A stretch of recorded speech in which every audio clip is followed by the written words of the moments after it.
जीवन को जीने के दो ढंग हैं।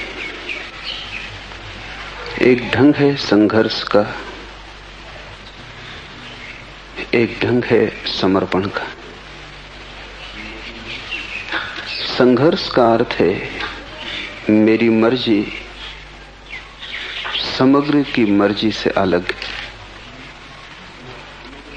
समर्पण का अर्थ है मैं समग्र का एक अंग हूं, मेरी मर्जी के अलग होने का कोई सवाल नहीं। मैं अगर अलग हूं, संघर्ष स्वाभाविक है। मैं अगर इस विराट के साथ एक हूं, समर्पण स्वाभाविक है। संघर्ष लाएगा तनाव, अशांति, चिंता। समर्पण शून्यता, शांति, आनंद और अंततः परम ज्ञान। संघर्ष से बढ़ेगा अहंकार, समर्पण से मिटेगा। संसारी वही है जो संघर्ष कर रहा है, धार्मिक वही है जिसने संघर्ष छोड़ा और समर्पण किया। मंदिर, गुरुद्वारे, मस्जिद जाने से धर्म का कोई संबंध नहीं। अगर तुम्हारी वृत्ति संघर्ष की है, अगर तुम लड़ रहे हो परमात्मा से, अगर तुम अपनी इच्छा पूरी कराना चाहते हो, चाहे प्रार्थना से ही सही, पूजा से ही सही, अगर तुम्हारी अपनी कोई इच्छा है तो तुम अधार्मिक हो। जब तुम्हारी अपनी कोई चाह नहीं, जब उसकी चाह ही तुम्हारी चाह है, जहां वो ले जाए वही तुम्हारी मंजिल है, तुम्हारी अलग कोई मंजिल नहीं। जैसा वो चलाए वही तुम्हारी गति है, तुम्हारी अपनी कोई आकांक्षा नहीं।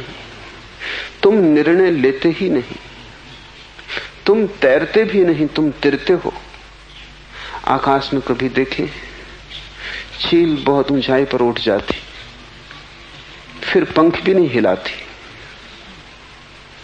फिर पंखों को फैला देती और हवा में तिरती। वैसी ही तिरने की दशा जब तुम्हारी चेतना में आ जाती, तब समर्पण। तब तुम पंख भी नहीं हिलाते, तब तुम उसकी हवाओं पर तिर जाते हो, तब तुम निर्भर हो जाते हो। क्योंकि भार संघर्ष से पैदा होता है, भार प्रतिरोध से पैदा होता है। जितना तुम लड़ते हो उतने तुम भारी हो जाते हो, जितने भारी होते हो उतने नीचे गिर जाते हो। जितना तुम लड़ते नहीं उतने हल्के हो जाते हो, जितने हल्के होते हो उतने ऊंचे उठ जाते हो। और अगर तुम पूरी तरह संघर्ष छोड़ दो तो तुम्हारी वही ऊंचाई है जो परमात्मा की। ऊंचाई का एक ही अर्थ है निर्भर हो जाना, और अहंकार पत्थर की तरह लटका है तुम्हारे गले में। जितना तुम लड़ोगे उतना ये अहंकार बढ़ेगा। ऐसा हुआ कि नानक एक गांव के बाहर आकर ठहरे। वो गांव सूफियों का गांव था, उनका बड़ा केंद्र था। वहां बड़े सूफी थे, गुरु थे। पूरी बस्ती ही सूफियों की थी। खबर मिली सूफियों के गुरु को, तो उसने सुबह ही सुबह नानक के लिए एक कप में भरकर दूध भेजा। दूध लबालब था, एक बूंद भी और न समा सकती थी। नानक गांव के बाहर ठहरे थे, एक कुएं के तट पर। उन्होंने पास की झाड़ी से एक फूल तोड़कर उस दूध की प्याली में डाल दिया। फूल तिर गया। फूल का वजन क्या? उसने जगह न मांगी, वो सतह पर तिर गया और प्याली वापस भेज दी। नानक का शिष्य मर्दाना बहुत हैरान हुआ कि मामला क्या है। उसने पूछा कि मैं कुछ समझा नहीं, क्या रहस्य, ये हुआ क्या? तो नानक ने कहा, सूफियों के गुरु ने खबर भेजी थी कि गांव में बहुत ज्ञानी है, अब और जगह नहीं। मैंने खबर वापस भेज दी है कि मेरा कोई भार नहीं है, मैं जगह मांगूंगा ही नहीं, फूल की तरह तिर जाऊंगा। जो निर्भर है वही ज्ञानी है, जिसमें वजन है अभी अज्ञान है।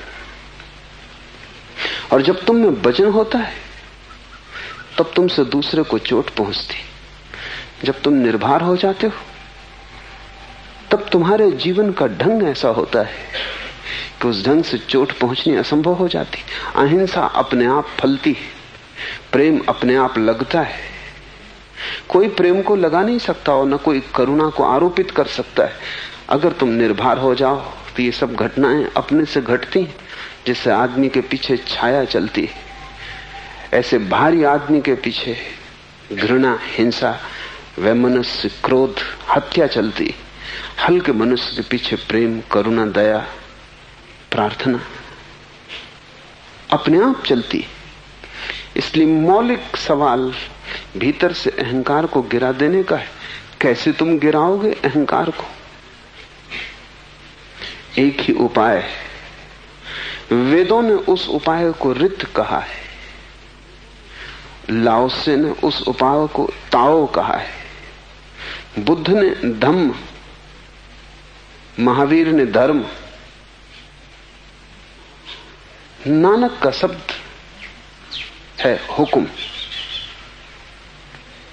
उसकी आज्ञा। उसकी आज्ञा से जो चलने लगा, जो अपनी तरफ से हिलता डुलता भी नहीं, जिसका अपना कोई भाव नहीं, कोई चाह नहीं, जो अपने को आरोपित नहीं करना चाहता, वो उसके हुक्म में आ गया। यही धार्मिक आदमी है। और जो उसके हुक्म में आ गया वो सब पा गया, कुछ पाने को बचता नहीं। क्योंकि उसके हुक्म को मानना उसके हृदय तक पहुंच जाने का द्वार है। अपने को ही मानना, उससे दूर हटते जाना है। अपने को मानना है कि तुमने परमात्मा की तरफ पीठ कर ली, उसकी आज्ञा को माना कि तुम्हारा मुख परमात्मा की तरफ हो गया। तुम सूरज की तरफ पीठ करके जीवन भर भागते रहो तो भी अंधेरे में रहोगे, और तुम सूरज की तरफ मुंह इसी क्षण कर लो तो जन्मों जन्मों का अंधेरा कट जाएगा। परमात्मा के सन्मुख होने का एक ही उपाय है, और वो ये है कि तुम अपनी मर्जी छोड़ दो। तुम तैरो मत, बहो, तुम तिरो, वो काफी है। तुम अकारण ही बोझ ले रहे हो, और तुम्हारी सफलताएं, असफलताएं तुम्हारे अहंकार के ही रोग है। और तुम्हारी हालत वैसी है जैसा मैंने सुना है कि एक रथ गुजर रहा था और एक मक्खी उसके पहिए की कील पर बैठी थी। बड़ी धूल उठती थी, रथ बड़ा था, 12 घोड़े जुड़े थे, बड़ा भयंकर आवाज, बड़ी धूल उठती थी। उस मक्खी ने आसपास देखा और कहा कि आज मैं बड़ी धूल उड़ा रही हूं।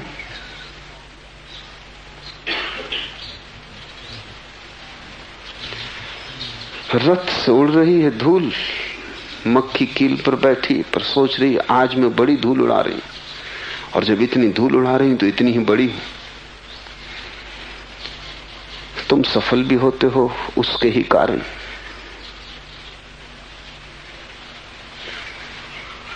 जो भी तुम पाते हो उसके ही कारण। तुम रथ पर बैठी एक मक्खी से ज्यादा नहीं हो।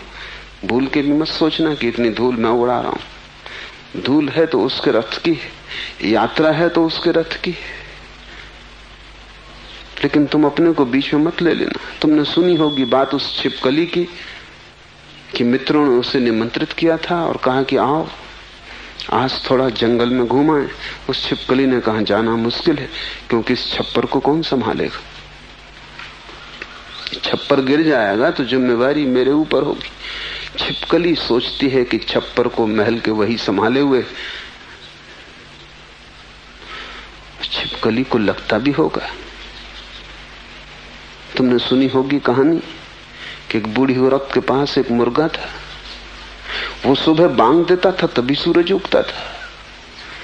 बूढ़ी अकड़ गई और उस गांव में लोगों को खबर कर दी कि मुझसे जरा सोच समझ के व्यवहार करना, ढंग और इज्जत से, क्योंकि अगर मैं चली गई अपने मुर्गे को लेकर दूसरे गांव तो याद रखना सूरज इस गांव में कभी उगेगा ही नहीं। मेरा मुर्गा जब बांग देता है तभी सूरज उगता है।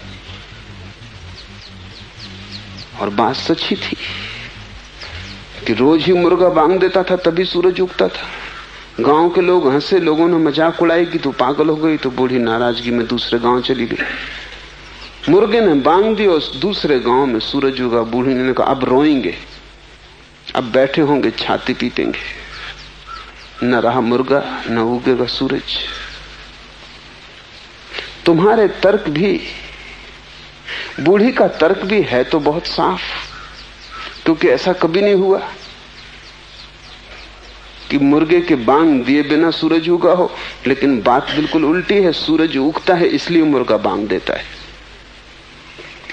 बांग देने के कारण सूरज नहीं उगते। लेकिन बूढ़ी को कौन समझाए, तुमको कौन समझाए। बूढ़ी दूसरे गांव चली गई और उसने देखा कि सूरज अब यहां उग रहा है, और जब यहां उग रहा है तो हर गांव में कैसे उगेगा।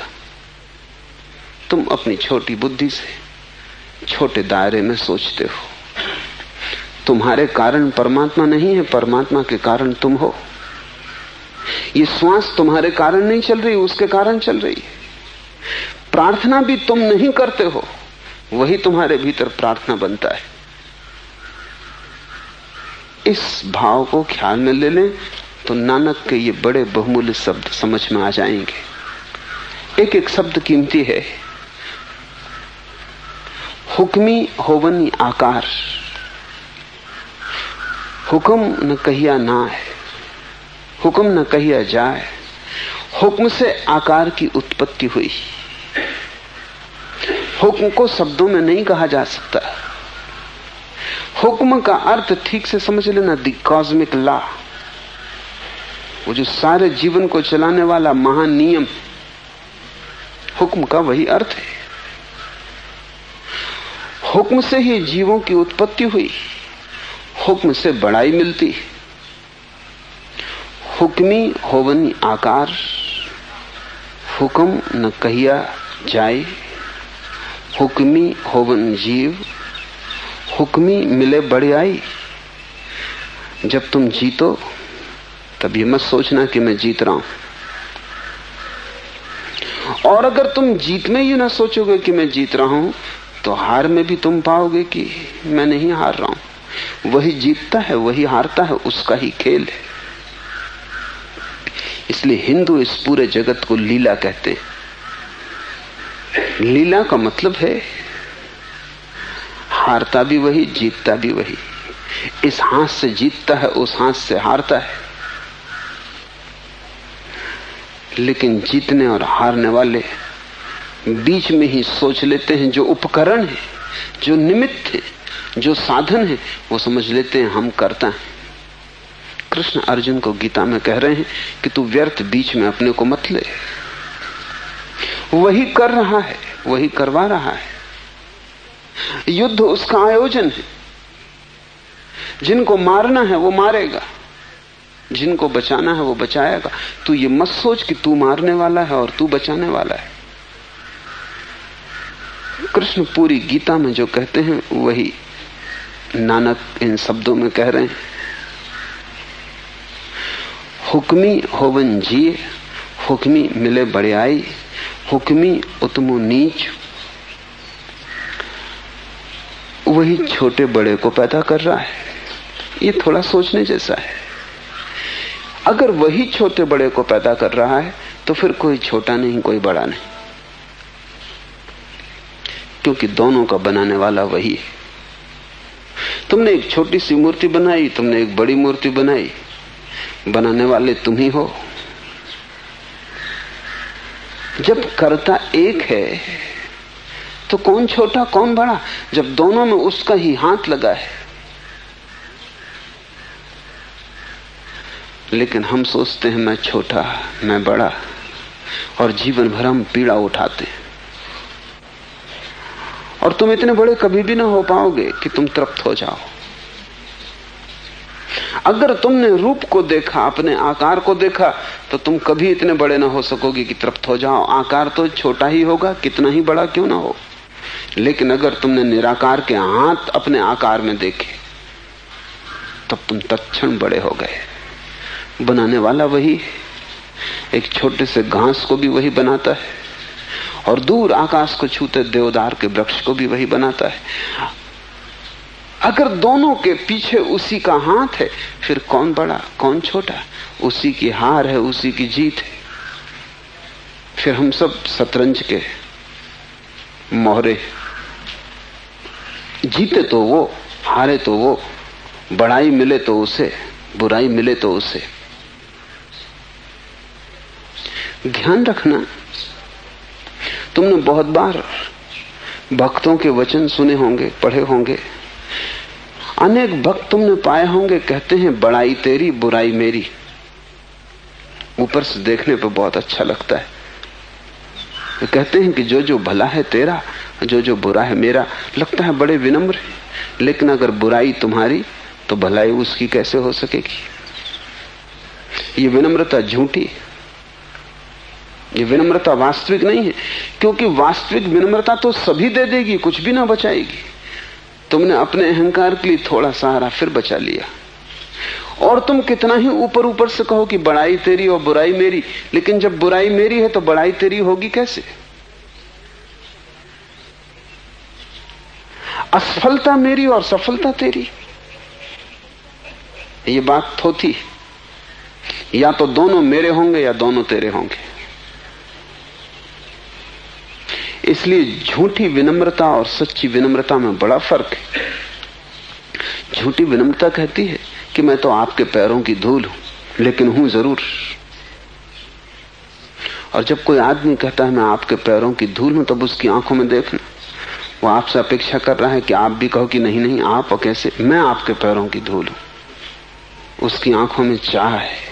और अगर आप मान लो कि बिल्कुल ठीक कह रहे हैं, यही तो मेरा विचार है, तो वो आदमी सदा के लिए दुश्मन हो जाएगा और कभी आपको माफ ना कर सकेगा।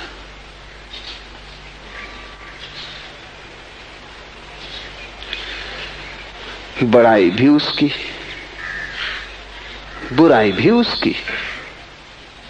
हम बीच में आते ही नहीं हैं।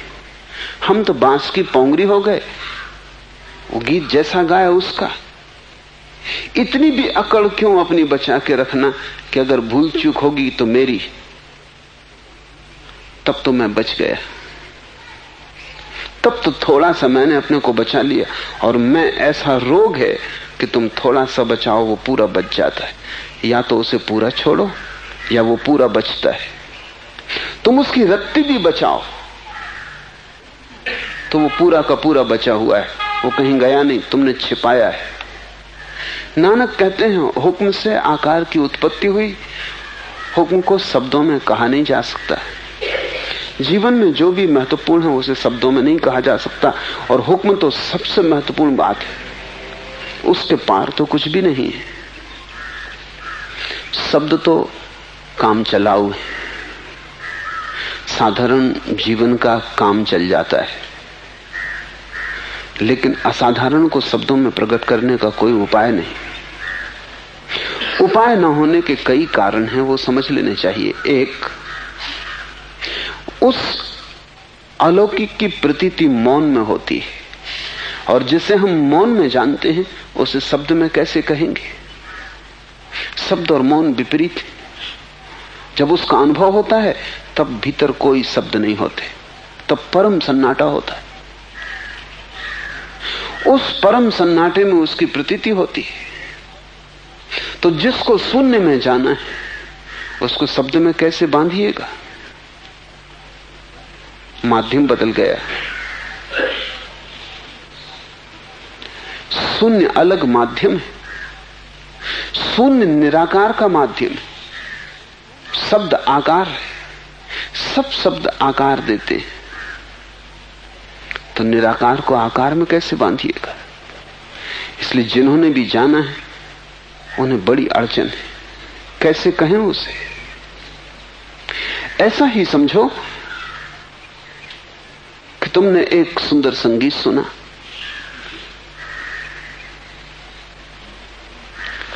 और तुम किसी बहरे को समझाना चाहते हो। सूफियों की एक पुरानी कहानी है। ऐसा हुआ कि एक चरवाहा अपनी भेड़ों को एक पहाड़ के किनारे पर चरा रहा था। दोपहर हो गई, राह देखते देखते थक गया। उसकी पत्नी भोजन लेकर न आई। ऐसा तो कभी न हुआ था। भूख उसे जोर से लगी थी। फिर उसे चिंता भी पकड़ी कि कहीं पत्नी बीमार तो नहीं हो गई, कोई दुर्घटना तो नहीं हो गई। ऐसा कभी हुआ ही न था, लेकिन वो था बिल्कुल वज्र बहर, बधिर, सुन नहीं सकता था। उसने आसपास देखा कि कोई आदमी हो, देखा कि एक लकड़हारा लकड़ी काट रहा है। वो झाड़ पे चढ़ा था। वो उसके नीचे पहुंचा और उसने कहा, मेरे भाई जरा मेरी भेड़ों का ध्यान रखना, मैं जरा घर हुआ हूं, पत्नी भोजन नहीं लाई है, दौड़ के अभी ले आऊंगा।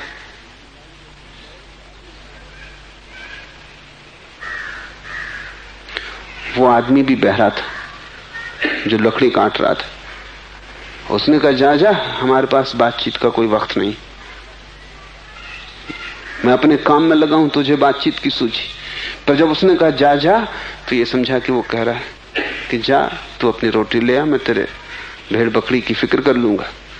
ये भागा हुआ घर गया, रोटी लेके आया। लौट को उसने अपनी भेड़ों की गिनती की, बराबर थी। धन्यवाद देने गया कि आदमी बड़ा प्यारा है, अच्छा है, ईमानदार है, फिक्र रखा, एक भी भेड़ न भटकी। फिर उसे ख्याल आया धन्यवाद कोरा क्या देना। एक लंगड़ी भेड़ थी उसके पास, उसे आज नहीं कल काटना ही था। सोचा ये से भेंट कर दें। लंगड़ी भेड़ लेके आया और उसने कहा कि मेरे भाई बड़े बड़े धन्यवाद, तुम्हारी बड़ी कृपा, ये भेड़ स्वीकार कर लो, ऐसे भी इसे काटना ही था। वो दूसरे बहरे ने कहा, तेरा क्या मतलब? मैंने तेरी भेड़ लंगड़ी की? विवाद बढ़ गया, क्योंकि वो एक चिल्ला रहा था कि मैंने तेरी भेड़ देखी नहीं, मुझे मतलब क्या, और दूसरा कह रहा था मेरे भाई इसको स्वीकार कर लो। तो दोनों बहरे थे और बड़ी कठिनाई थी। एक राहगीर एक घोड़े पर, एक चोर जो घोड़े को चुरा के जा रहा था, वो रास्ता भटक गया था। वो इन दो आदमियों से पूछने आया था, इन दोनों ने उसको पकड़ लिया। वो भी बहरा था। वो समझा कि पकड़े गए, यही घोड़े के मालिक। ये दोनों उससे कहने लगे कि भाई जरा इसको समझा दो कि मैं भेड़ भेंट दे रहा हूं और ये नाहक नाराज हो रहा है, चिल्ला रहा है। और वो दूसरा बोला कि मैंने इसकी भेड़ों का कोई छुआ भी नहीं, लंगड़े होने का कोई सवाल नहीं। उस तीसरे ने कहा, भाई घोड़ा जिसका भी हो ले लो, मुझसे जो भूल हो गई मुझे माफ करो। ये विवाद चल ही रहा था और कोई रास्ता नहीं दिखाई पड़ता था, क्योंकि कोई किसी की सुन ही नहीं रहा था। तब एक सूफी फकीर वहां से गुजर रहा है।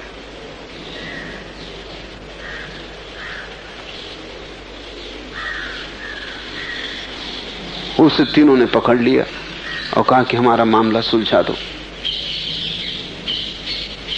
उसने मौन की कसम ले रखी थी, जीवन भर के लिए चुप हो गया था।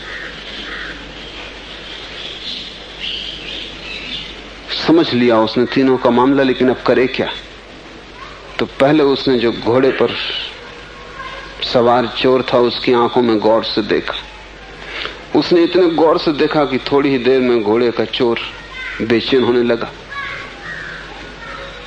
कि यह आदमी या तो सम्मोहित कर रहा है या क्या इरादे। वो इतना घबरा गया कि छलांग लगा अपने घोड़े पे चढ़ा और भाग गया। तब उस सूफी फकीर ने दूसरे आदमी की आंखों में देखा जो भेड़ों का मालिक था। उसको भी लगा कि यह आदमी तो बेहोश कर देगा, देखी जाता है अपलक। वो जल्दी से सिर झुका के अपनी भेड़ियों को खदेड़ के अपने घर की तरफ चल पड़ा। तब उसने तीसरे की तरफ देखा, वो तीसरा भी डरा। उसकी आंख बड़ी तेजस्वी थी। जो लोग चुप रहते हैं बहुत देर तक, उनकी आंखों में एक अलग तेज आ जाता है, क्योंकि सारी ऊर्जा इकट्ठी होती है और आंख ही अभिव्यक्ति का माध्यम रह जाती है। जब उसने गौर से देखा उस तीसरे की तरफ, वो भी डरा। उसने अपनी लकड़ी का बंडल बांधा और भागा। सूफी हंसता हुआ अपने रास्ते पे चला गया। सूफी ने मामला हल कर लिया 3 बहरों का, बिना बोले। यही संतों की तकलीफ है हमारे साथ। 3 बहरे नहीं है यहां, 3 अरब बहरे। और जो भी हम कह रहे हैं वो सब संगत असंगत, उसमें कुछ भी नहीं। कोई किसी की नहीं समझ रहा है। जिंदगी में संवाद तो हो ही नहीं रहा है, विवाद चल रहे हैं। संत क्या करें? जिन्होंने मौन रहना सीख लिया है वे क्या करें? बोलने का कोई उपाय नहीं है। वे कितना ही बोले, वो सूफी फकीर कितना ही बोलता तो भी वे 3 बहरे को समझ न पाते। 3 की जगह 4 उपद्रव वहां हो जाते। उसने सिर्फ आंख से गौर से उन्हें देखा।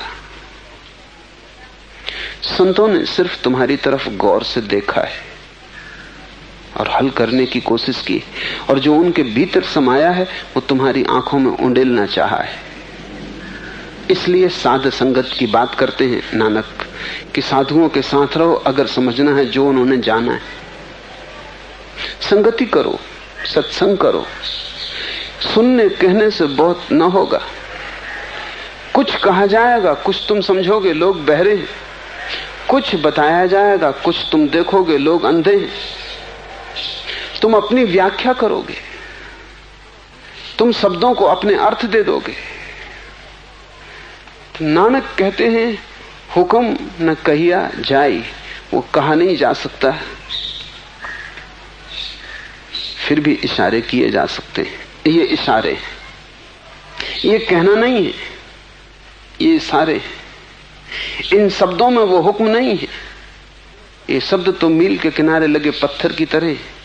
ये बता रहे हैं कि चले जाओ, आगे है मंजिल। लेकिन बहुत से लोग मील के पत्थर को पकड़ कर बैठ जाते। वो तुम भी कर सकते हो।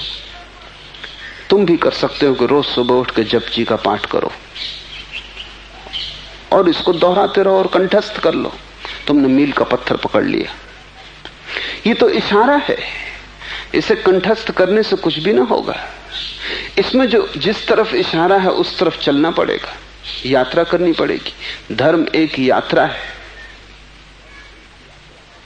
तुम चाहे जपजी को पकड़ो, चाहे गीता को, चाहे कुरान को, अगर तुम पकड़ के बैठ गए तो तुमने मील के पत्थर को छाती से लगा लिया। समझो और आगे बढ़ो। जैसे जैसे तुम आगे बढ़ोगे वैसे वैसे राज प्रकट होगा। हुक्म को शब्दों में नहीं कहा जा सकता। हुक्म से ही जीवों की उत्पत्ति होती है, हुक्म से ही बड़ाई मिलती है, हुक्म से ही कोई छोटा है कोई बड़ा है, हुक्म से सुख दुख की प्राप्ति होती है। थोड़ा सोचो, जब तुम्हें दुख मिलता है तो तुम किसी को जिम्मेवार ठहराते हो। अगर जिम्मेवार ही ठहराना है तो हुक्म को जिम्मेवार ठहराओ। पति दुखी है तो सोचता है पत्नी जिम्मेवार है, पत्नी दुखी है तो सोचती है पति जिम्मेवार है, बाप दुखी है तो सोचता है बेटा जिम्मेवार है। अगर जिम्मेवारी ही देनी है तो परमात्मा को दो, उससे छोटे में काम ना चलेगा। लेकिन बड़ा मजा है, तुम जब भी दुखी हो तो अपने आसपास जिम्मेवारी किसी के कंधे पे टांग देते हो, और जब भी तुम सुखी हो तब तुम खुद मानते हो कि मेरे ही कारण मैं सुखी हूं। ये तर्क किस भांति का है? सुखी हो तब तुम अपने कारण, और दुखी हो तब किन्हीं और के कारण। इस वजह से ना तो तुम दुख को हल कर पाते हो और ना तुम सुख का राज खोज पाते हो, क्योंकि दोनों हालत में तुम गलत हो। न तो दूसरा जिम्मेवार है दुख के लिए और न तुम जिम्मेवार हो सुख के लिए। दोनों के पीछे परमात्मा जिम्मेवार है। और अगर एक ही हाथ से सुख दुख आ रहे हैं तो उनमें भेद क्या करना, फर्क क्या करना। एक मुसलमान बादशाह हुआ, उसका एक गुलाम था। गुलाम से उससे बड़ा प्रेम था, बड़ा लगाव था, वो बड़ा स्वामी भक्त था। एक दिन दोनों जंगल से गुजरते थे। एक वृक्ष में एक ही फल लगा था। सम्राट ने फल तोड़ा, जैसी उसकी आदत थी उसने एक कली काटी और गुलाम को दी। गुलाम ने चखी और उसने कहा, मालिक एक कली और गुलाम मांगता ही गया। फिर एक ही कली हाथ में बची। सम्राट ने कहा, इतना स्वादिष्ट है। गुलाम ने झपट्टा मार के वो एक कली भी छीननी चाहिए। सम्राट ने कहा, यह हद हो गई, मैंने तुझे पूरा फल दे दिया और दूसरा फल भी नहीं है, और अगर इतना स्वादिष्ट है तो कुछ मुझे भी चखने दे। उस गुलाम ने कहा कि नहीं, स्वादिष्ट बहुत है और मुझे मेरे सुख से वंचित न करें, दे दें। लेकिन सम्राट ने चख ली। वो फल बिल्कुल जहर था, मीठा होना तो दूर, उसके एक टुकड़े को लीलना मुश्किल था। सम्राट ने कहा, पागल, तू मुस्कुरा रहा है और इस जहर को तू खा गया, तूने कहा क्यों नहीं? उस गुलाम ने कहा, जिन हाथों से इतने सुख मिले हों और जिन हाथों से इतने स्वादिष्ट फल चखे हों, एक कड़वे फल की शिकायत। फलों का हिसाब ही छोड़ दिया है, हाथ का हिसाब है। जिस दिन तुम देख पाओगे कि परमात्मा के ही हाथ से दुख भी मिलता है, उस दिन तुम उसे दुख कैसे कहोगे? तुम उसे दुख कह पाते हो अभी क्योंकि तुम हाथ को नहीं देख रहे हो। जिस दिन तुम देख पाओगे सुख भी उसका, दुख भी उसका, सुख दुख दोनों का रूप खो जाएगा। न सुख सुख जैसा लगेगा, न दुख दुख जैसा लगेगा। और जिस दिन सुख दुख एक हो जाते हैं, उसी दिन आनंद की घटना घटती।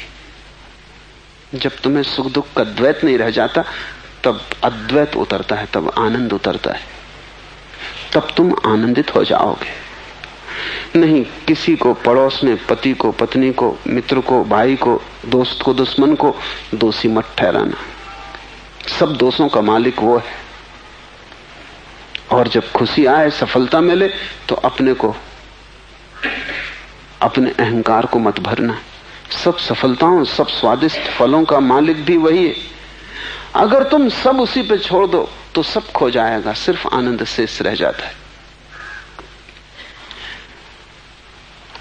हुक्म से कोई ऊंचा कोई नीचा, हुक्म से सुख दुख की प्राप्ति, हुक्म से ही कोई प्रसाद को उपलब्ध होता है, हुक्म से ही कोई आवागमन में भटकता है।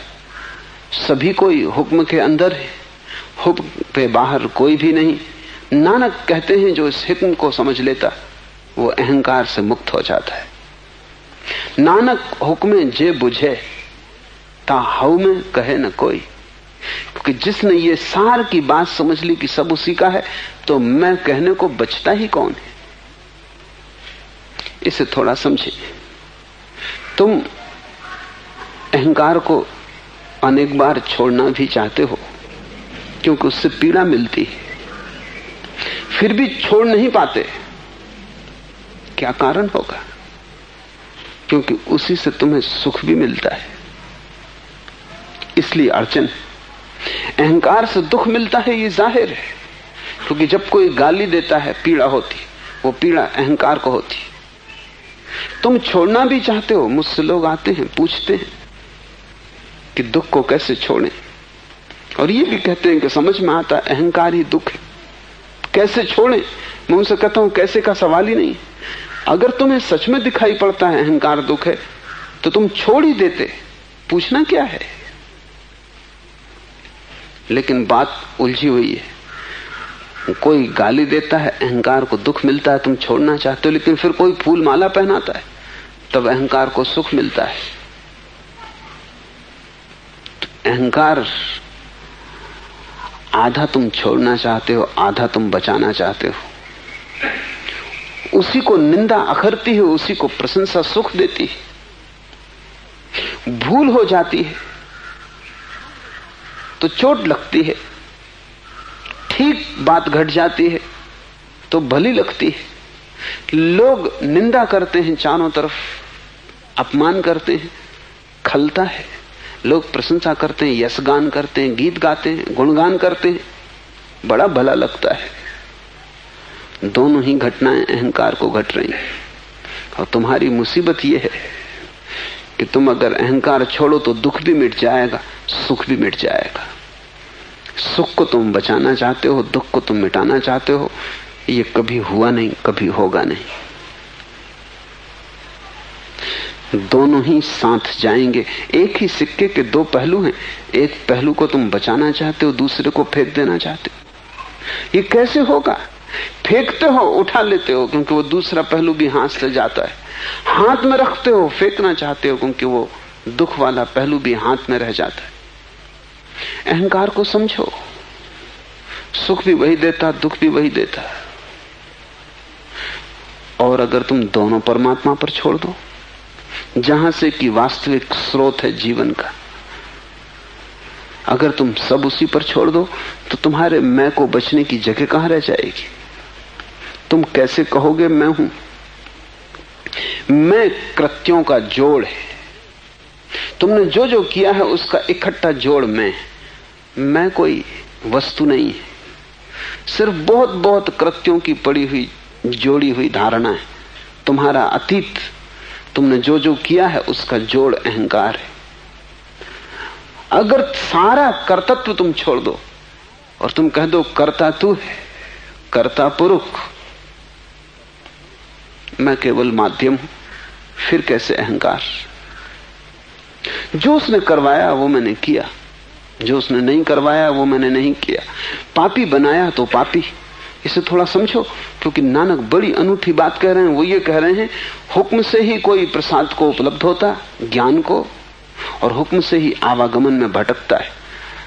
नानक ये कह रहे हैं कि अगर तुम पापी हो तो भी मत सोचो कि मैं पापी हूं, क्योंकि उसकी मर्जी।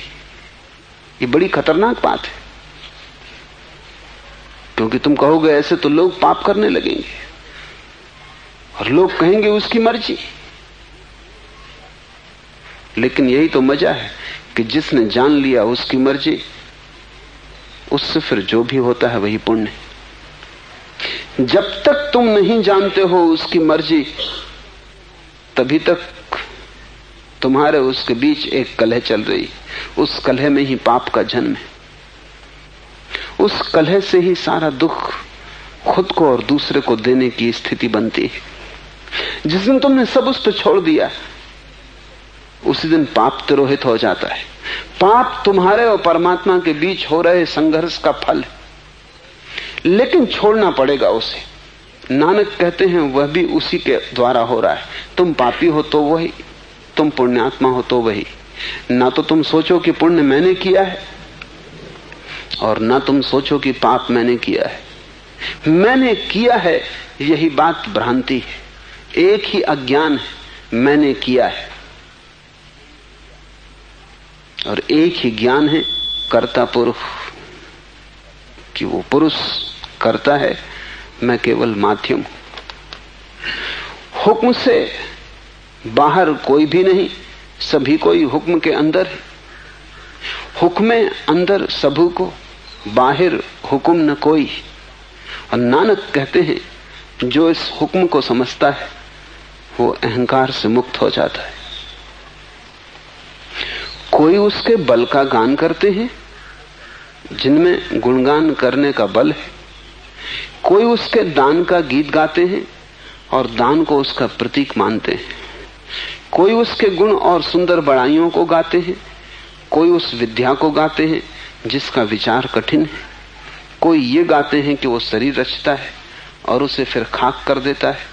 कोई गाते हैं कि जीव फिर उससे ही देह ग्रहण करता है। कोई गाते हैं कि वो बहुत दूर दिखाई देता है, और कोई गाते हैं कि वो हमें देखता है और सर्वव्यापी।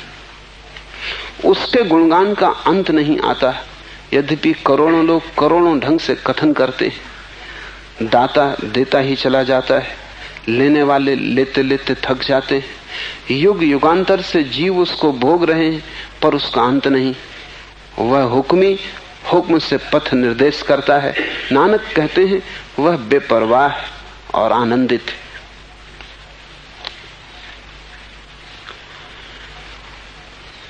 हजारों वर्णन हैं उसके और सब अधूरे। अधूरा मनुष्य पूरे का वर्णन कैसे कर सकेगा? अधूरा मनुष्य जो भी कहेगा वो अधूरा होगा।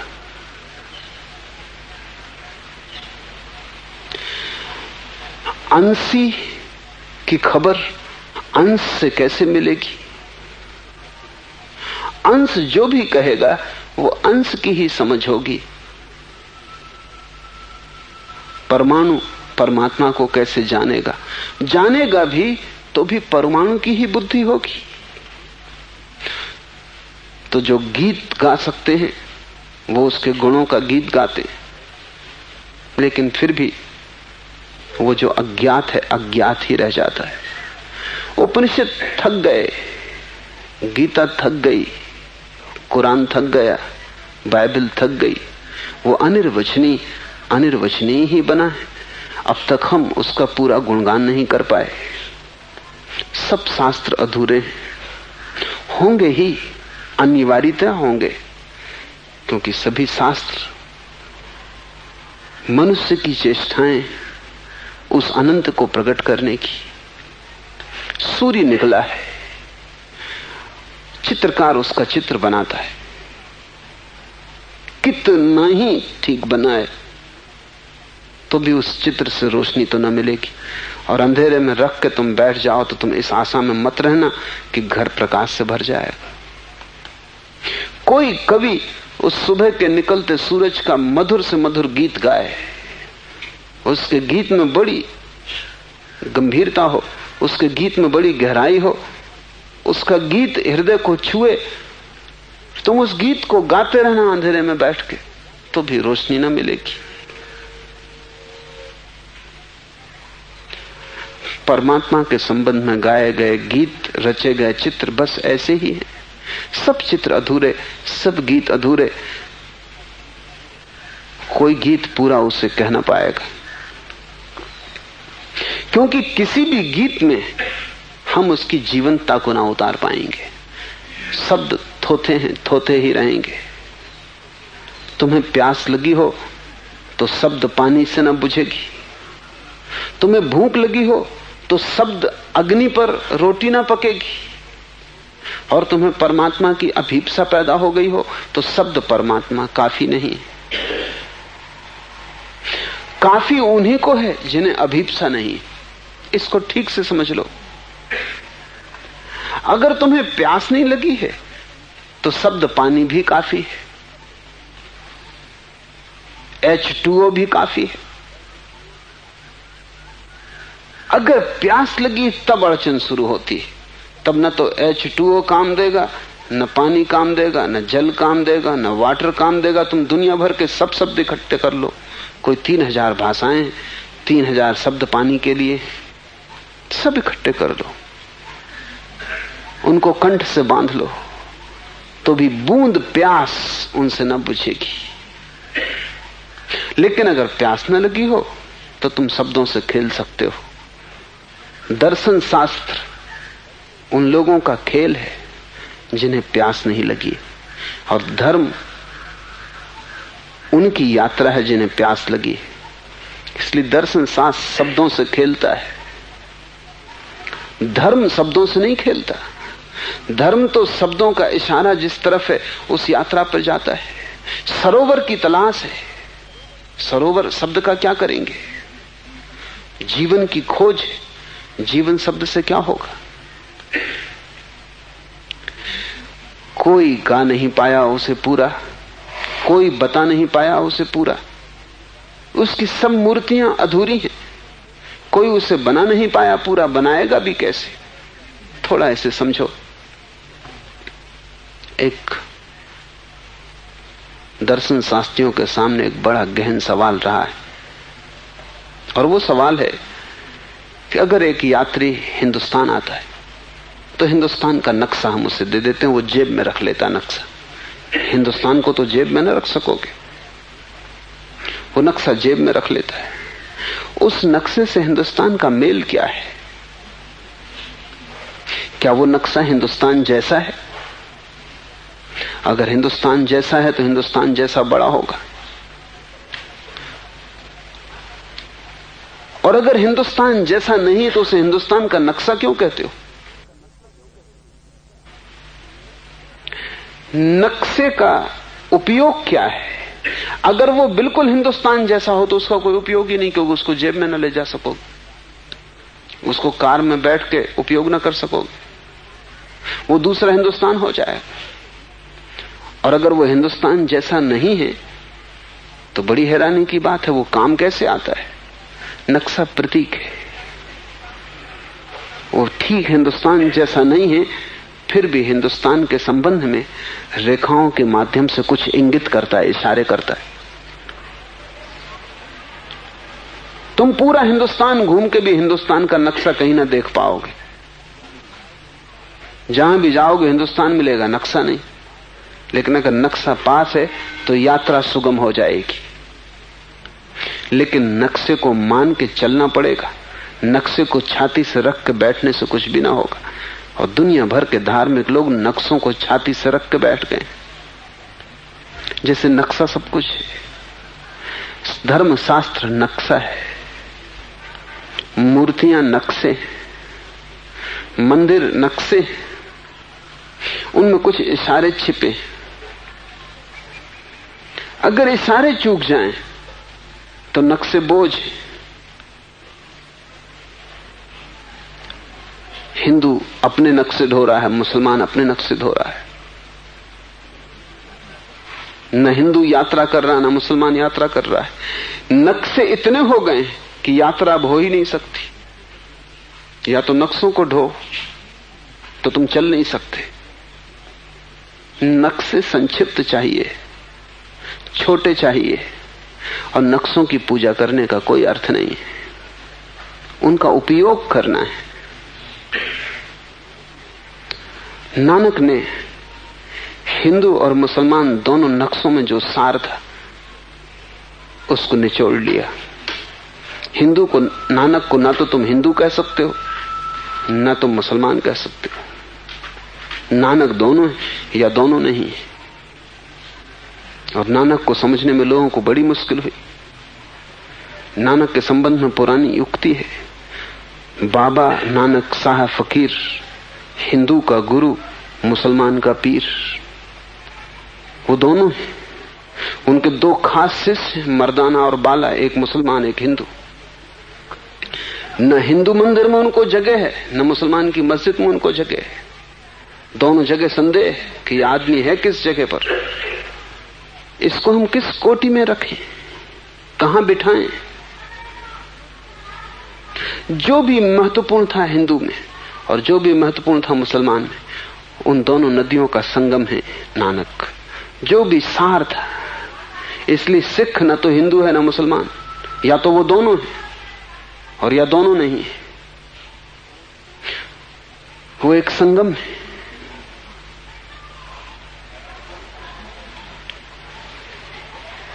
ये जो संगम है, इस संगम को समझना और कठिन हो जाता है, क्योंकि एक नदी का साफ सुथरा नक्शा होता है। अब ये दो नदियों का नक्शा इकट्ठा मिल गया है। इसलिए कुछ वचन खबर देते हैं इस्लाम की, कुछ वचन खबर देते हैं हिंदुओं की, और दोनों मिलकर और धूमिल हो जाते हैं। ये धूमिलता तभी हटेगी जब कोई प्रयोग में उतरेगा, तो धीरे धीरे बात साफ होती जाएगी। अगर तुमने छाती पर रख लिए शास्त्र, जैसा कि हो गया है, सिख पूज रहा है शास्त्र को, इसलिए ग्रंथ ही गुरु हो गया है। और बड़े मजे की बात है कि हम भूलों को कैसे पुनरुक्त करते। नानक मक्का गए, तो मक्का के प्रधान पुरोहित ने आके उनको कहा कि अपने पैर दूसरी दिशा में करो,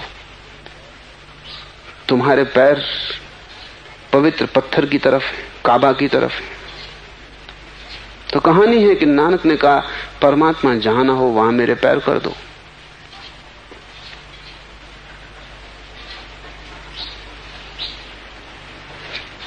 कहानी तो यह है कि जहां जहां उनके पैर किए गए वहां वहां काबा हट गया। लेकिन यह प्रतीक है, अर्थ इतना ही है कि तुम पैर कहीं भी करोगे वहीं परमात्मा है, तो पैर कहां करोगे? वो सब और है। स्वर्ण मंदिर अमृतसर में मुझे निमंत्रण दिया कि मैं आऊं, मैं गया। मैं तो कोई टोपी नहीं लगाता, तो दरवाजे पर ही उन्होंने कहा कि तो बहुत मुश्किल है, आपको सिर पे कपड़ा बांधना ही पड़ेगा। ये तो परमात्मा का मंदिर है, इसमें सिर पे टोपी चाहिए। तो मैंने उनसे कहा तुम भूल गए कि नानक के साथ काबा में क्या हुआ था? तो अभी जहां मैं खड़ा हूं बिना टोपी लगाए वहां परमात्मा नहीं, वहां मंदिर नहीं, पर भूलें वही की वही दोहर जाती।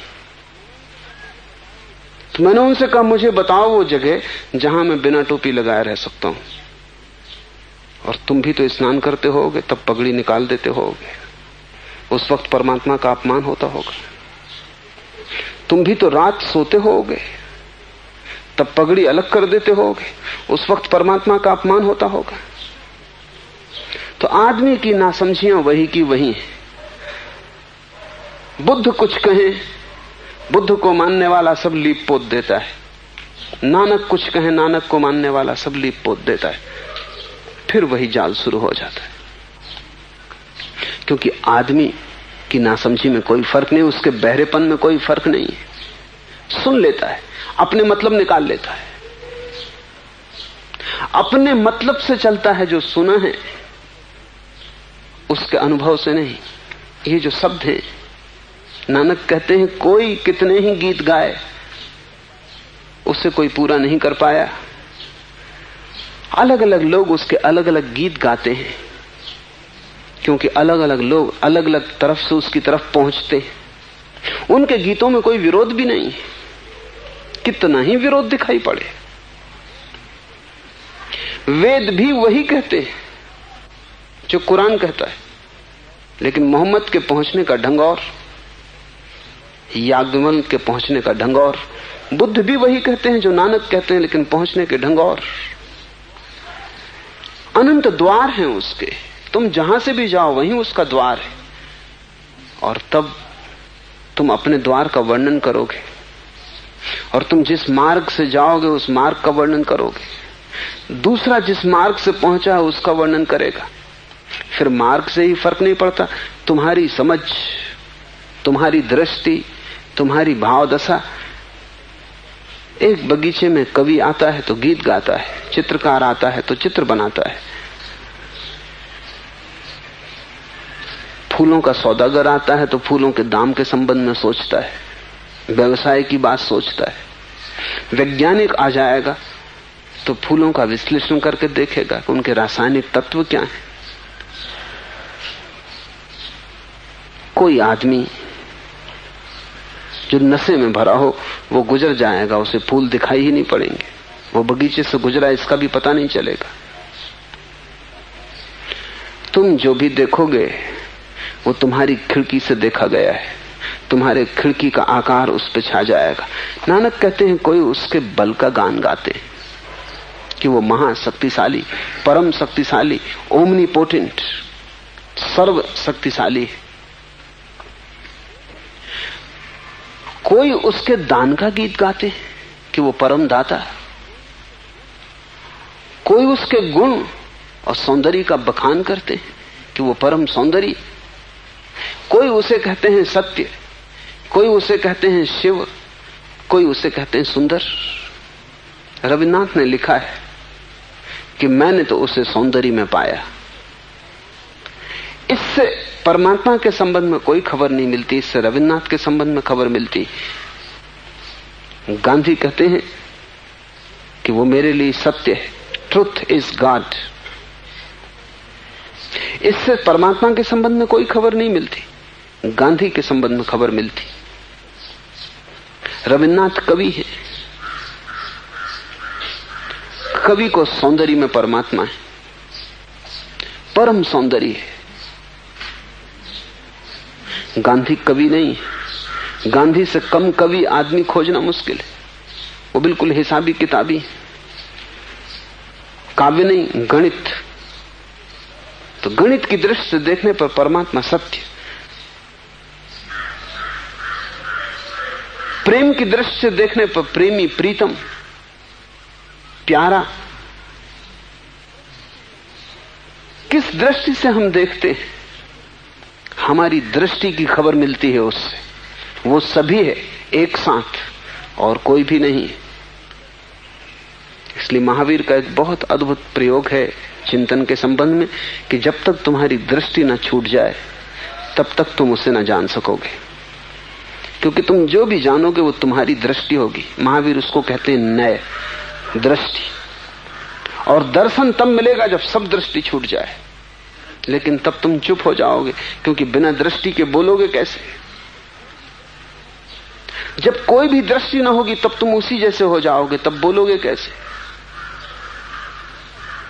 तब तुम उतने ही विस्तीर्ण हो जाओगे, तब तुम आकाश के साथ लीन हो जाओगे, तुम बोलोगे कैसे। तुम अलग ही ना रहोगे। सब दृष्टियां अलग होने वाले की दृष्टियां हैं। इसलिए नानक सबकी दृष्टियां गिनाते हैं। वो ये कह रहे हैं कि ये सभी ठीक है और फिर भी कोई पूरा ठीक नहीं है। और जब कोई अधूरे को पूरे ठीक होने का दावा करता है तभी भ्रांति हो जाती। संप्रदाय का अर्थ है तुमने अधूरी दृष्टि को पूरा होने का दावा कर दिया। संप्रदाय को धर्म कहने का अर्थ है कि तुमने अधूरी दृष्टि को पूरी घोषणा कर दी कि बस यही दृष्टि पूरी। इसलिए एक संप्रदाय दूसरे संप्रदाय के विरोध में। सभी संप्रदाय धर्म की दृष्टियां हैं और कोई संप्रदाय धर्म नहीं है। अगर हम सभी संभव संप्रदायों को मिला दें तो धर्म पैदा होगा। जो संप्रदाय हुए हैं, जो हैं और जो होंगे, अगर हम सभी दृष्टियों को इकट्ठा कर दें तो धर्म होगा। कोई संप्रदाय धर्म नहीं है। संप्रदाय शब्द बड़ा अच्छा है। संप्रदाय का अर्थ है मार्ग, संप्रदाय का अर्थ है पहुंचने का रास्ता, धर्म का अर्थ है मंजिल। मंजिल एक, मार्ग अनेक है।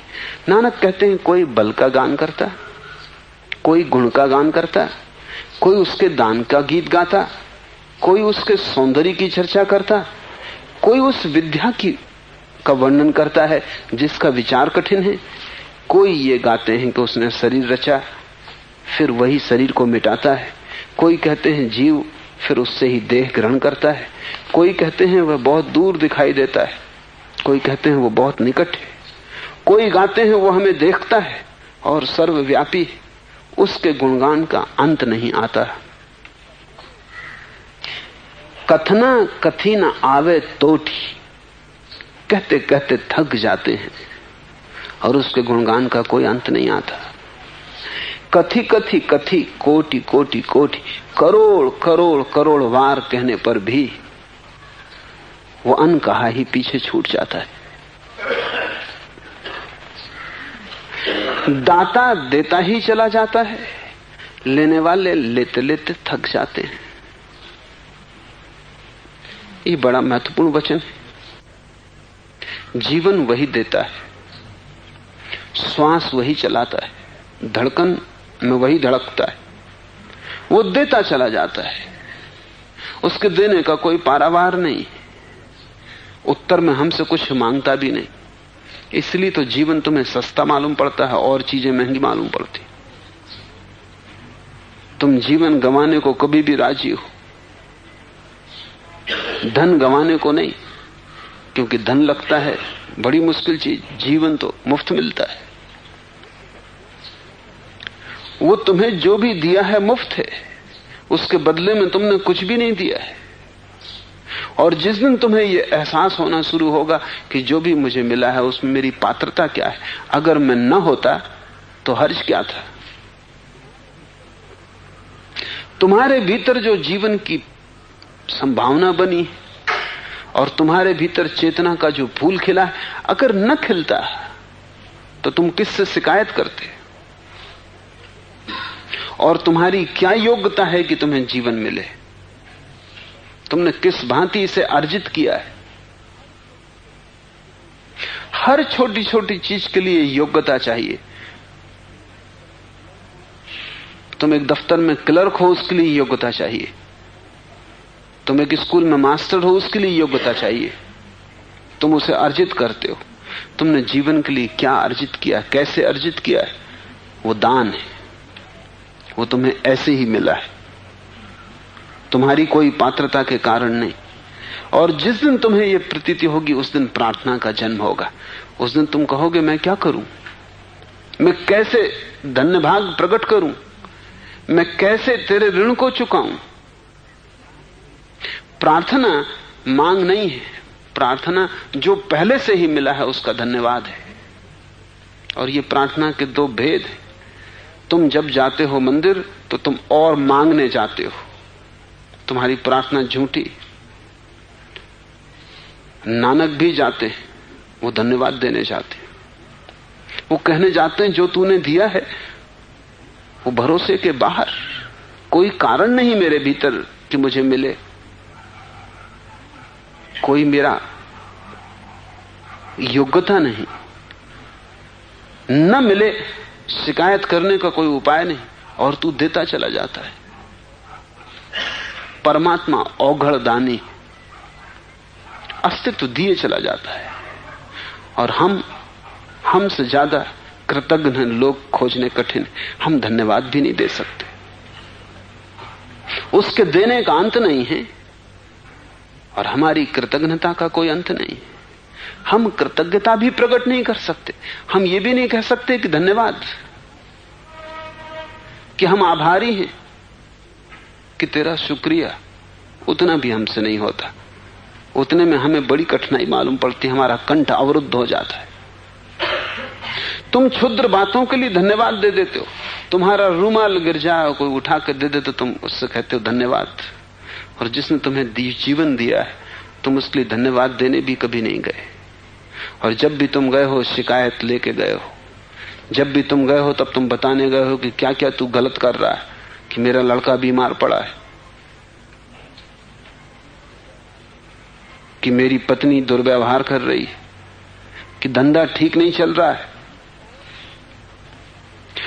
और तुम अपनी शिकायतों को जब बहुत बढ़ा लेते हो तो तुम्हारी शिकायतों का अंतिम जोड़ यह होता है कि तुम कहते हो तू है ही नहीं, क्योंकि अगर है तो ये चीजें पूरी कर।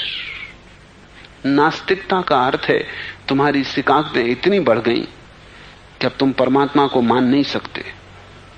तुम्हारी शिकायतों के कारण तुम परमात्मा की हत्या कर देते हो। आस्तिकता का क्या अर्थ है? आस्तिकता का अर्थ तुम्हारा अहोभाव इतना बढ़ गया, तुम्हारी धन्य भाव इतना बढ़ गया, तुम इतनी कृतज्ञता से भर गए हो कि वो तुम्हें सब जगह दिखाई पड़ने लगता है। हर तरफ उसका हाथ, हर जगह उसकी प्रतीति, हर जगह उसका एहसास होने लगता है। आस्तिकता धन्यवाद की परम स्थिति है, नास्तिकता शिकायत का आखिरी रूप है।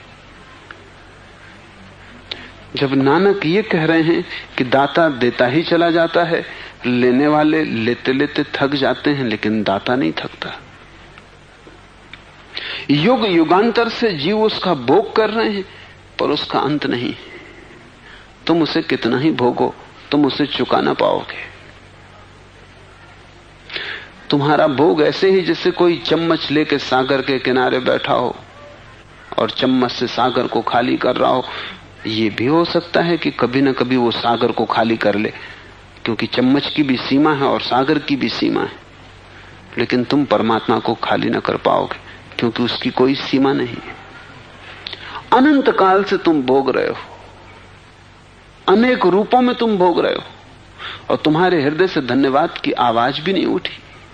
तुमने एक बार आकाश की तरफ आंखें उठा के न कहा कि मैं धन्यभागी हूं और तूने जो दिया है वो अपरंपार है। जब भी तुम उसके पास गए शिकायत लेके गए, और जब भी तुमने कुछ कहा नाराजगी जाहिर की। जब भी तुम गए तुमने ऐसा बताया कि तुम्हारी योग्यता ज्यादा है और तुम्हें मिला कम है। कुछ दिन हुए एक बड़े अधिकारी दिल्ली से मुझे मिलने आए,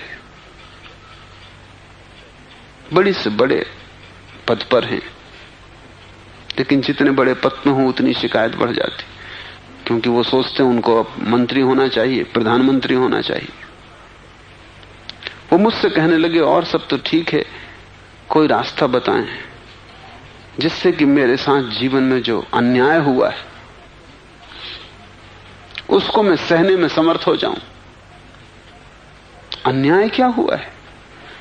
अन्याय यह हुआ है कि जो मुझे मिलना चाहिए था वो नहीं मिला।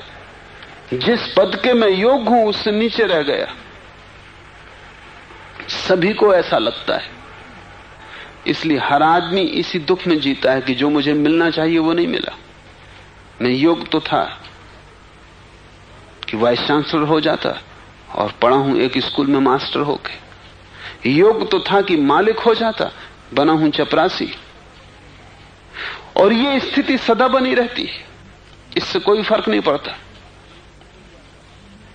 जो प्रधानमंत्री बन जाता है वो भी सोच रहा है कि अब मेरी योग्यता तो इससे भी बड़ी है, लेकिन अब विस्तार का कोई उपाय नहीं दिखाई पड़ता कि मैं सारे दुनिया का मालिक कैसे हो जाऊं।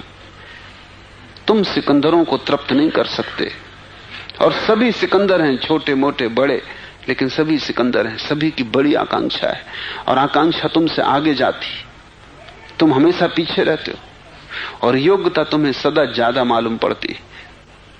ये अधार्मिक आदमी का लक्षण है। धार्मिक आदमी का लक्षण यह है कि जो मिल जाए वो मेरी योग्यता से ज्यादा है। थोड़ा सोचो, देखो, जो तुम्हें मिला है वो तुम्हारी योग्यता से ज्यादा है या कम है? वो सदा ज्यादा है, वो सदा ही ज्यादा है, क्योंकि कुछ भी हमने अर्जित नहीं किया। ये विराट जीवन हमें यूं ही मिला है, दान में। हमने मांगा तक नहीं था, बिना मांगे मिला है। फिर भी अहोभाव पैदा नहीं होता। नानक कह रहे हैं कि उसको युग युग तक भोग कर भी हम चुका नहीं पाते। वह हुक्मी हुक्म से पथ निर्देश करता है। ये बड़ी गहरी चाबी है और नानक के विचार का बड़ा महत्वपूर्ण हिस्सा उसमें छिपा है। वो ये है, हुक्मी हुक्म चलावे राह। वो हुक्म से दुनिया को चला रहा है और हमेशा तुम्हें हुक्म देता है। अगर तुम्हारे पास थोड़ी भी सुनने की समझ हो तो तुम उसके हुक्म को समझ सकते हो और उसके अनुसार चल सकते हो। तुम सुनते ही नहीं। तुम चोरी करने जाते हो, वो भीतर से तुमसे कहता मत करो। एक बार कहता है, 2 बार कहता है, 1000 बार कहता है, तुम जाते ही जाते हो, तुम करते ही जाते हो। धीरे धीरे वो आवाज भीतर धीमी होती जाती, तुम बहरे हो जाते हो। फिर वो तुम्हें सुनाई भी नहीं पड़ती, फिर भी वो आवाज दिए जाता है। तुम ऐसा पापी न खोज सकोगे जिसके भीतर आवाज खो गई, हुक्म खो गया हो। तुम ऐसा बुरा आदमी न खोज सकोगे जिसको वो अब भी आवाज न दे रहा हो। वो कभी थकता नहीं और कभी निराश नहीं होता।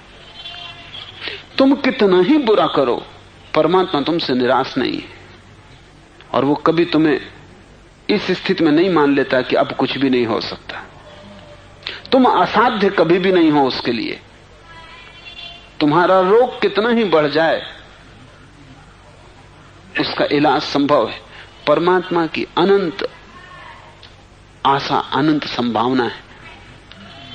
वो तुमसे कभी निराश नहीं होता। ऐसा हुआ, एक सूफी फकीर हुआ बायजीद।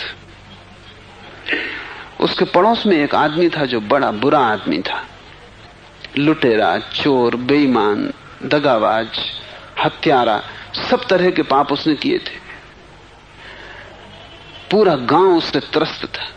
एक दिन बायजीद ने प्रार्थना की, परमात्मा से कहा कि मैंने तुझसे कभी कुछ नहीं मांगा, लेकिन ये आदमी अब बहुत ज्यादा उपद्रव कर रहा है, इस आदमी को हटा ले। तो बायजीद ने भीतर से आवाज सुनी कि मैं उससे नहीं थका तो तू उससे क्यों थक गया है,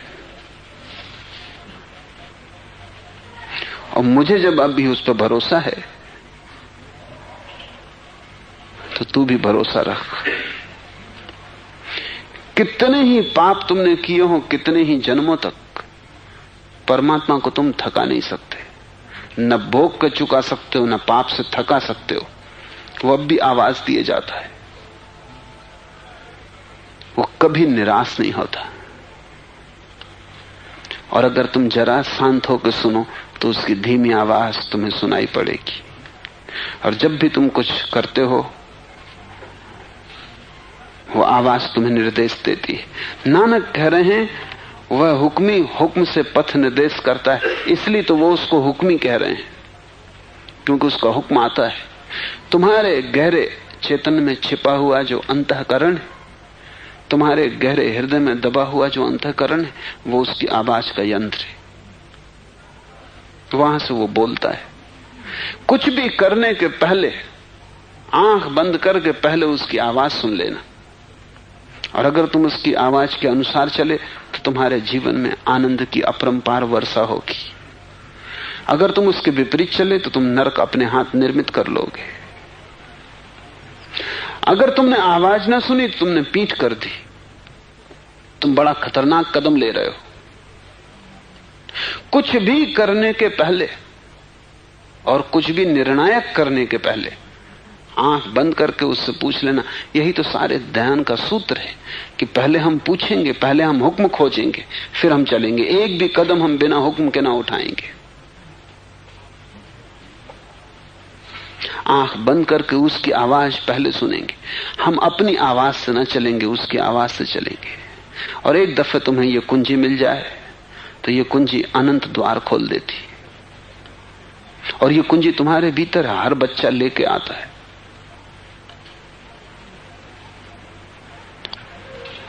लेकिन बुद्धि का हम विकास करवाते हैं, अंतःकरण का कोई विकास नहीं। वो कॉन्शियंस, अंतःकरण अधूरा रह जाता, अविकसित रह जाता है, और उसके ऊपर हम बुद्धि के इतने विचार थोप देते हैं, इतनी बड़ी परत लगा देते हैं कि आवाज गूंजती भी रहे तो हमें पता नहीं चलती। भीतर की इस आवाज को सुनने की कला ही ध्यान है। उसके हुक्म को पता लगाना जरूरी है। वो क्या चाहता है, उसकी क्या मर्जी। वह हुक्मी हुक्म से पथ निर्देश करता है। और नानक कहते हैं हुक्मी हुक्म चलावे राह, नानक विग से बेपरवाह। नानक कहते हैं वो बेपरवाह और आनंदित है।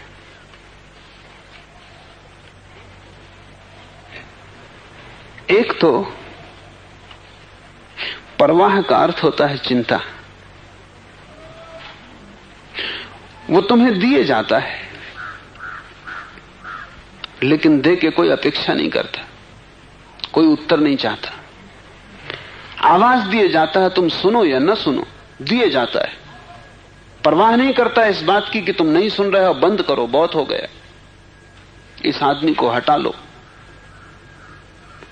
परमात्मा को तुम चिंतित नहीं कर सकते, इसलिए जिस व्यक्ति को भी परमात्मा की प्रतीत होने लगती तुम उसे भी चिंतित नहीं कर सकते। He will be both simultaneously concerned and unconcerned. वो तुम्हारी परवाह भी करेगा और बेपरवाह भी होगा। तुम उसे चिंतित नहीं कर सकते। इधर मैं हूं, न मालूम कितने लोगों की परवाह करता हूं, फिर भी बेपरवाह हूं। तुम आते हो अपना दुख लेके, मैं पूरी परवाह करता हूं, लेकिन तुम उससे मुझे चिंतित नहीं कर देते। तुम्हारे दुख से मैं दुखी नहीं हो जाता, क्योंकि अगर तुम्हारे दुख से मैं दुखी हो जाऊं तो फिर मैं तुम्हें साथ ही ना दे पाऊंगा। जरूरी है कि तुम्हारे दुख को मैं सहानुभूति से समझूं, तुम्हारे दुख के लिए उपाय करूं, उपाय सोचूं, लेकिन परवाह मुझे पैदा ना हो, तुम्हारी चिंता मुझे न पकड़े। और यह भी जरूरी है कि कल जो मैंने तुम्हें बताया है तुम न करवाओ, तो मुझ में नाराजगी ना आए कि मैंने इतनी परवाह ली और तुमने नहीं किया। तुम जब कल आओ बिना किए, और आओगे ही बिना किए, तो फिर तुमसे परवाह लूं, लेकिन मैं बेपरवाह रहूं। परमात्मा को सारे जगत की परवाह है और बेपरवाह है। वो सदा राजी है तुम्हें उठाने को, लेकिन किसी जल्दी में नहीं है।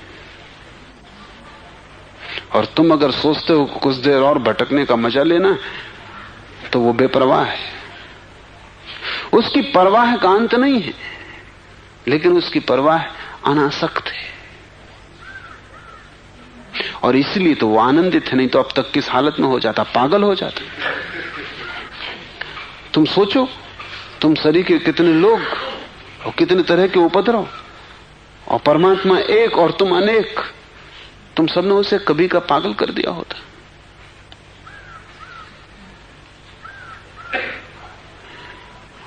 अस्तित्व बेपरवाह हो तो ही पागल होने से बच सकता है। लेकिन बेपरवाह का अर्थ इंडिफरेंस नहीं है, उपेक्षा नहीं है। ये बड़ा सूक्ष्म है। तुम्हारे प्रति पूरी की पूरी चेष्टा है, तुम्हें बदलने, रूपांतरित करने, तुम्हें उठाने का पूरा भाव है। लेकिन भाव अनाक्रामक है, वो आक्रमण नहीं करेगा, वो प्रतीक्षा करेगा। ऐसे ही जैसे सूरज तुम्हारे द्वार पर दस्तक दे रहा है, किरणें तुम्हारे द्वार पर दस्तक दे रही हैं, तुम दरवाजा बंद किए अंदर बैठे हो, तो सूरज जबरदस्ती नहीं घुसेगा, रुकेगा। और ऐसा भी नहीं कि नाराज होकर लौट जाए, कभी इस आदमी का दरवाजा बंद है, चलो अब कभी यहां नहीं आना, रुकेगा। तुम जब दरवाजा खोलोगे तब प्रवेश कर जाएगा। परमात्मा तुम्हारे लिए चिंतित है, अस्तित्व तुम्हारे लिए चिंतित होगा ही, क्योंकि अस्तित्व तुम्हें पैदा करता है, अस्तित्व तुम्हें विकसित करता है। अस्तित्व की बड़ी आकांक्षाएं हैं तुम में, अस्तित्व की बड़ी अभिप्साएं हैं तुम में। अस्तित्व तुम्हारे भीतर से चेतन होने की चेष्टा कर रहा है, अस्तित्व तुम्हारे भीतर से बुद्धत्व पाने की चेष्टा कर रहा है। परमात्मा तुम्हारे भीतर कुछ फूल लाने के प्रयास में लगा है, लेकिन अगर तुम देरी कर रहे हो तो उससे वो चिंतित नहीं होगा, परेशान नहीं होगा, वो अस्पर्शित रहेगा। तुम उसकी न सुनोगे, न सुनोगे, न सुनोगे, भटकोगे और सब करोगे सिवाय उसकी सुनने के, तो भी वो इससे पीड़ित और परेशान न होगा। तो अगर तुम समझ सको दोनों बातें एक साथ, तभी तुम समझ सकते हो कि अस्तित्व आनंद से भरा है, परमात्मा आनंद है। नानक कहते हैं, हुक्मी हुक्मे चलावे राह, देता है हुक्म, राह बताता है, फिर भी नानक बिगसे बेपरवाह, लेकिन फिर भी बेपरवाह है और परम आनंद में विकसित होता रहता है, खिलता रहता है उसका फूल। कठिन है हमें, क्योंकि दो बातें हमें आसान दिखाई पड़ती, या तो हम परवाह करते हैं तो चिंता पैदा होती, या परवाह छोड़ दें तो चिंता छूट जाती। इसीलिए तो हमने संसार और सन्यास को अलग अलग कर लिया है, क्योंकि अगर घर में रहेंगे, परवाह करेंगे, तो परवाह करते हुए बेपरवाह कैसे होंगे? पत्नी की फिक्र होगी, बीमार होगी तो चिंता पकड़ेगी, रात सो ना सकेंगे। बच्चा रुग्ण होगा तो फिक्र पकड़ेगी, चिंता पकड़ेगी, इलाज करना पड़ेगा, और नहीं ठीक हो सकेगा तो पीड़ा होगी। तो हम भाग जाते हैं, न दिखाई पड़ेंगे पत्नी बच्चे, भूल जाएंगे। जो आंख से ओझल हुआ वो चित्त से भी भूल जाता है, तो भाग जाते हैं पहाड़, पीठ कर लेते हैं, फिर धीरे धीरे विस्मृति हो जाएगी। दो बातें हमें दिखाई पड़ती, अगर हम संसार में रहेंगे तो परवाह करेंगे, परवाह करेंगे तो चिंता होगी, चिंता में आनंद का कोई उपाय नहीं। तो फिर हम ऐसा करें कि बेपरवाह हो जाएं, छोड़ के भाग जाएं। वहां चिंता न होगी तो चिंता में आनंद पैदा हो, चिंता न होगी तो आनंद की संभावना बढ़ेगी। लेकिन ये परमात्मा का मार्ग नहीं। इसलिए नानक ग्रस्त बने रहे और संन्यास्त भी, फिक्र भी करते रहे और बेफिक्र भी। और यही कला है और यही साधना है कि तुम चिंता भी पूरी लेते हो और निश्चिंत बने रहते हो। बाहर बाहर सब करते हो, भीतर भीतर कुछ नहीं छूता।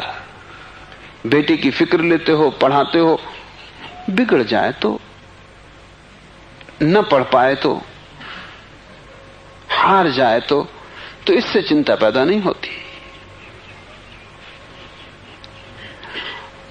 और जब तक तुम दोनों को न जोड़ दो, संसार में रहते हुए संन्यास्त न हो जाओ, तब तक तुम परमात्मा को न पहुंच सकोगे। क्योंकि परमात्मा का भी ढंग यही है, वो संसार में छिपा हुआ और संन्यास्त है।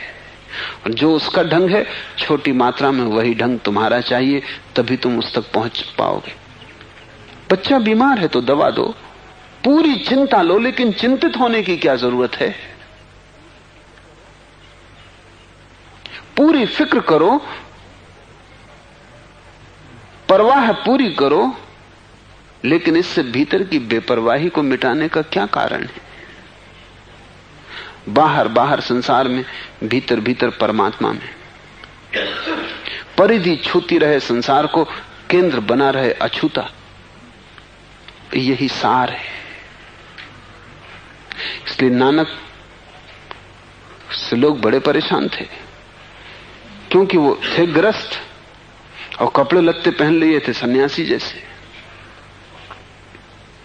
लोग समझ ही ना पाते कि मामला क्या है। हिंदू पूछते कि तुम ग्रस्त हो कि सन्यासी, कि तुम बातें सन्यासी की करते हो, तुम्हारा ढंग ढोल सन्यासी का, फिर घर बच्चे पत्नी, तुम घर वापस भी लौट जाते हो, बच्चा भी हुआ है, गांव लौट के तुम खेतीबाड़ी भी करते हो, तुम किस भांति के सन्यासी हो। स्मरण रहे। वही उनसे मुसलमान पूछते कि तुम्हारा वेश तो फकीरी का है, फिर तुमने घर गृहस्थी छोड़ क्यों नहीं दी।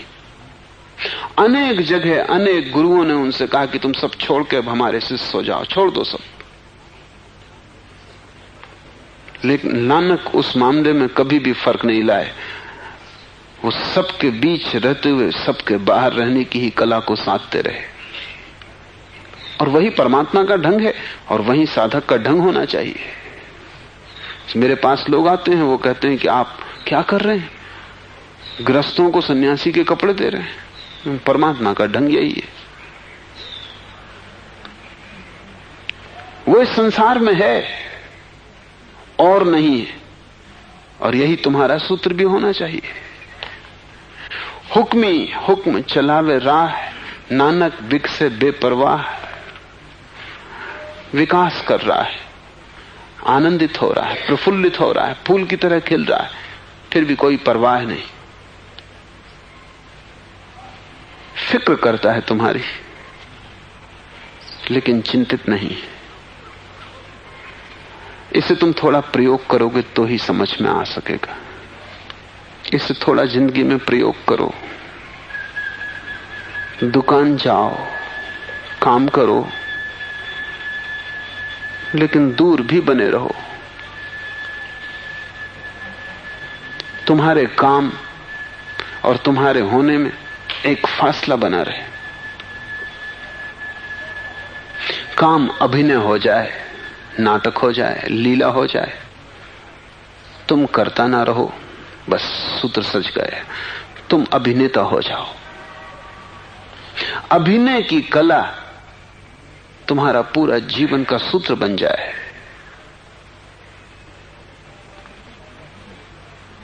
क्योंकि वही परमात्मा के होने का ढंग है वही तुम्हारा साधना पथ होगा। आज इतना ही।